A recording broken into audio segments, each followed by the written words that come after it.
gave his warm coat to the Hell's Angel's freezing daughter. The biker found him and did this. Snow does not choose who it breaks, it only falls.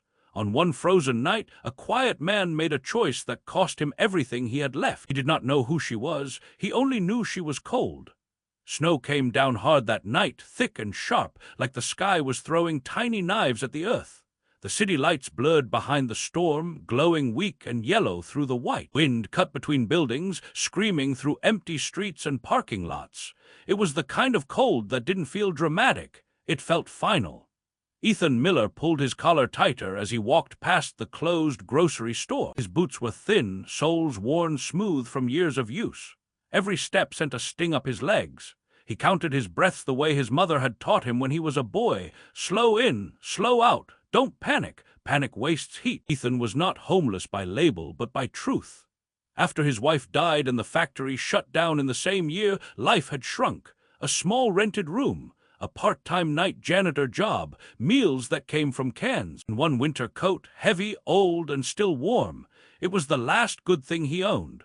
The storm warning had been clear. Stay inside, roads closing, temperature dropping fast. But Ethan had stayed late at work, scrubbing floors for extra hours. Extra hours meant extra pay. Extra pay meant heat for one more week. As he crossed the empty bus terminal, he noticed a shape near the far wall. At first, he thought it was trash blown into a corner. Then it moved. A girl sat on the concrete, knees pulled to her chest, arms wrapped around herself. Her breath came out in short, broken clouds. She wore jeans, sneakers, and a thin hoodie soaked through with snow. Her hair was dark, frozen at the tips. Ethan stopped. People didn't sit down in storms like this. People didn't stop moving unless something was very wrong. He hesitated, one step closer. Another, "You okay?" he asked, voice nearly stolen by the wind. She looked up. Her face was pale, lips blue, eyes glassy. "I am fine," she said. The lie was weak. The cold didn't care about lies. Her name was Lily. That's all she gave him. No last name, no story, just Lily. Her voice shook, but not from fear. From the cold settling deep inside her bones. Ethan knelt beside her, ignoring the pain in his knees. He could see it now, the signs he'd learned growing up poor in northern winters, the way her hands trembled too hard, the way her eyes struggled to focus, the way her words came slower each time. "You can't sit here," he said gently. "You'll fall asleep." "I just need a minute," Lily whispered. "My ride, they're coming." But there were no headlights, no footsteps. Only wind and snow and the hollow echo of an empty terminal. Ethan looked down at his coat, thick wool, patched at the elbow, warm, very warm. His chest tightened. Without it, the walk back to his room would be dangerous, maybe worse. He knew the math. He always knew the math. Cold plus distance plus age equals risk. Still, he unzipped it. Lily's eyes widened. "What are you doing?" He stood, slid the coat off his shoulders, and wrapped it around her like he'd done for his daughter once, years ago, when she'd fallen into a frozen creek and come out screaming and blue. "Take this," he said. "Put it on." "No," Lily said quickly. "You'll freeze." Ethan smiled, thin and tired. "I move fast, you don't." That wasn't true. His knee ached with every step. But truth wasn't always the kind thing. She tried to push it back, but her fingers were stiff, weak. Ethan helped her into it, pulling the collar up around her neck, tucking it close. The coat swallowed her. Warmth rushed back into her body, painful and sharp. "Thank you," she whispered, tears freezing on her lashes. Ethan stepped back, already feeling the cold bite harder. "Wait here," he said. "I'll find help." But he didn't wait to see if she answered. He turned and walked straight into the storm. The cold hit him like punishment the moment he stepped away. His thin sweater was no match. Wind pushed through it like it wasn't there at all. Snow soaked his shoulders, melted, then froze again. Ethan focused on the lights ahead. One block at a time, just one more. His hands went numb first, then his ears burned. His thoughts began to drift, slow and heavy, like moving through deep water. He thought of his wife, Anna, the way she used to complain about winters, then laugh when spring came late. He thought of his daughter, grown now, far away, busy with her own life. He wondered if she still remembered how he used to carry her on his shoulders when snow was fresh and clean. He stumbled once, caught himself on a street sign. "Keep moving," he muttered, but the storm grew stronger. Wind shoved him sideways, snow erased the road, the lights blurred into nothing. Ethan didn't remember falling. He only remembered the cold easing a little as he hit the ground. That scared him more than the pain. Cold shouldn't feel gentle. His breathing slowed. Somewhere far away, a siren howled. 3 motorcycles tore through the storm, engines loud enough to fight the wind. Their headlights cut white tunnels through the snow. Leather jackets, patches bright against black. Hell's Angels. They were searching, not for trouble, for her. Lily sat wrapped in Ethan's coat, shaking, fighting sleep. Every minute felt heavier. Then the engines came. Relief hit her so hard she cried out. The bike skidded to a stop. One man jumped off before the engines were even killed. Big, broad, beard crusted with snow. His eyes found her instantly. "Lily," he said, voice breaking. She stood, nearly falling, and ran into him. He held her tight, one hand cradling the back of her head like she was still 5 years old. "I'm okay, Dad," she whispered. Silence fell around them. The men noticed the coat. Old, not biker gear, not hers. "Where did this come from?" her father asked, pulling back to look at her. "A man," Lily said. "He gave it to me. He walked into the storm." Her father's jaw tightened. He looked around, scanning the white emptiness. "Find him," he said quietly. The men didn't hesitate. They spread out, engines roaring back to life, headlights sweeping the street. This wasn't a hunt, it was a debt. They found Ethan 2 blocks away. He lay half-buried near the curb, snow already claiming him. One biker jumped off and knelt, pressing fingers to Ethan's neck. "He's alive," he shouted. "Barely." They moved fast, gloves off, jackets open. One biker wrapped his own heavy leather around Ethan. Another lifted him like he weighed nothing. Sirens grew louder as an ambulance pushed through the storm, guided by the bikes. Lily watched from her father's arms, tears streaming, coat clutched tight around her. "That's him," she said. "That's the man." Her father nodded once. A hard man, feared by many, but his hands trembled as he watched Ethan loaded into the ambulance. "Stay with him," he told the paramedic. "Do whatever it takes." The medic hesitated, then nodded. "You didn't argue with a voice like that." As the doors slammed shut, Lily looked down at the coat. "He saved my life," she said. Her father said nothing. He just stared into the snow, eyes dark. Some debts cannot be paid with money. Ethan woke to warmth, real warmth, clean sheets, the soft beep of a monitor. He blinked, confused. Hospital lights. A nurse noticed and smiled. "You gave us a scare," she said. "Hypothermia, another hour out there and—" She didn't finish. Ethan swallowed. His throat burned. "The girl—" "She's fine," the nurse said. "She asked about you." Relief flooded him, deep and quiet. Later, the door opened again. This time it was Lily. She looked different now. Clean, warm, safe. Behind her stood her father. Ethan struggled to sit up. "You okay?" he asked her. She nodded. "Because of you." Her father stepped forward. The room seemed smaller with him in it. "You gave her your coat," he said. Ethan shrugged weakly. "She needed it more." A long silence followed. "My name is Mark," the man said. "I don't forget things like that." Ethan didn't know what to say. He didn't know who Mark was. He only knew the weight of those words. Mark pulled something from his pocket. Ethan's coat. Cleaned, repaired. "You'll need this," Mark said, "and more." Over the next days, Ethan learned the truth. Who Lily's father was, who those men were. Fear tried to creep in, but it didn't stay. They never treated him like he owed them. They treated him like family. Mark paid Ethan's hospital bills, fixed his heater, found him steady work. No speeches, no strings. One night Mark sat beside Ethan's bed. "You didn't know who she was," Mark said. "If you did, you might have been afraid." Ethan smiled softly. "She was just cold." Mark looked down, eyes wet. Most people look away. Ethan was discharged on a gray morning, the kind where the sky felt low and heavy, like it was pressing down on the city. The snow had stopped, but the cold hadn't loosened its grip. It lingered in corners, under bridges, inside people's bones. Mark waited outside the hospital with Lily, not on a bike this time, just a quiet black truck idling at the curb. Ethan stepped out slowly, his breath fogging the air, his repaired coat wrapped tight around him. It felt strange wearing it again, like greeting an old friend after a long silence. "You sure you're good?" Lily asked, watching him carefully. Ethan nodded. "I've had worse winters." Mark opened the passenger door.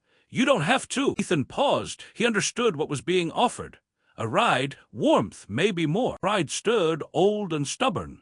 "I appreciate it," Ethan said, "but I'm okay." Mark studied him for a moment, not sizing him up, respecting him. "All right," he said, "but we're not done." Ethan didn't ask what that meant. They watched him walk away, slower than before but steady. Lily hugged herself as the wind picked up again. "He didn't even ask who we were," she said quietly. Mark nodded.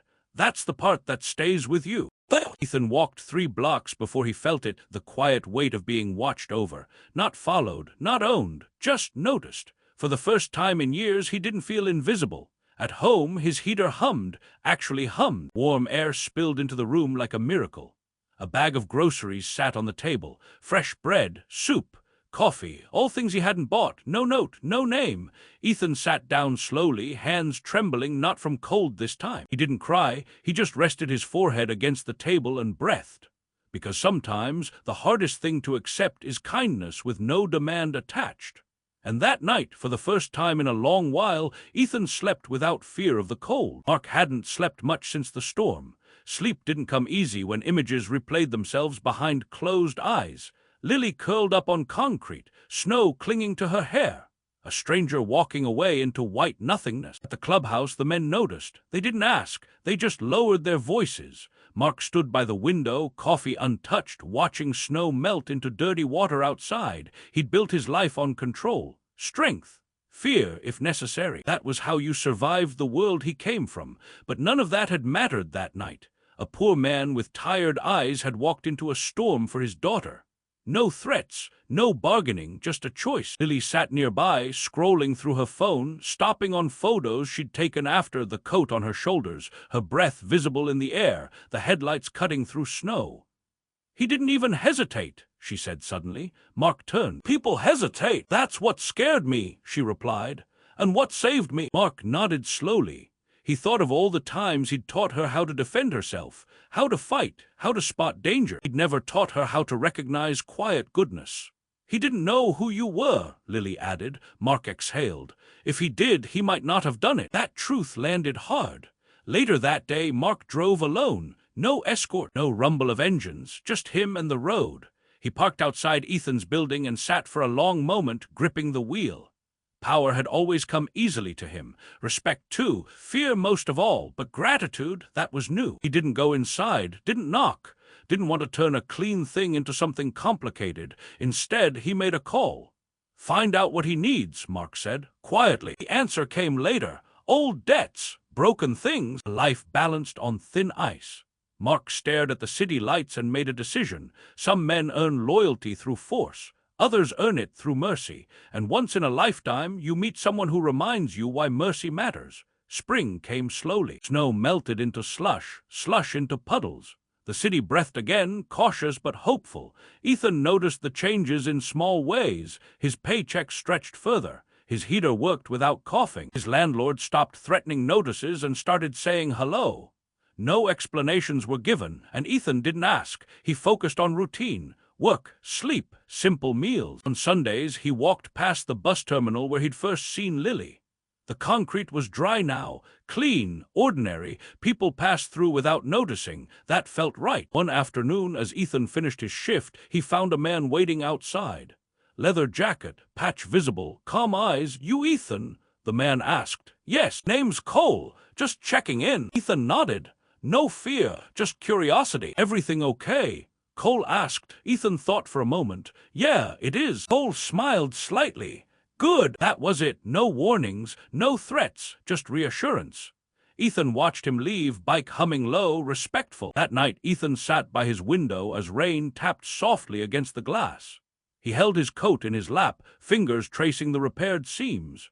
It still smelled faintly of snow. He thought about how close he'd come to disappearing, how easily a person could slip through cracks and never be noticed, and how one small choice could pull someone back.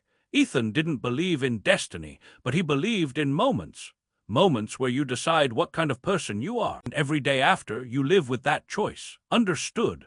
Lily returned to her life slowly, like someone testing thin ice. School hallways felt louder than before. Warmer, too. She noticed things she hadn't noticed before. The hum of heaters, the way people rubbed their hands together without realizing, the quiet relief in stepping indoors.